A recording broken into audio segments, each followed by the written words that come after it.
সাদা কাপুনের প্যাকেট যখন হয়ে গেছে, কে হুজুর, কে ছাত্র, কে আলেম, কে মূর্খ ভেদাভেদ নাই।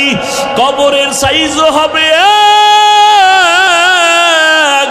কবরের মধ্যে মাটি দিয়া পাড়াইয়া সবাই যখন বিদায় হবে, ওই কবরে দুইজন ফেরেশতা প্রশ্ন করার জন্য আসবে। আমাকেও 3টা প্রশ্ন করবে, আপনাকেও 3টা প্রশ্ন করবে। আমাকে বলবে না তুমি কত বড় বক্তা, তুমি কত বড় মাওলানা।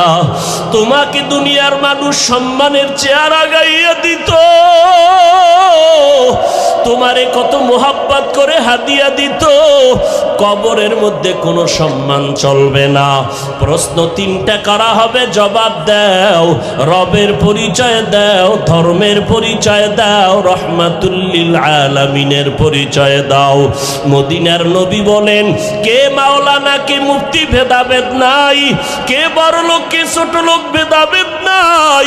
ওই মাটির মধ্যে তুমি আমি একা।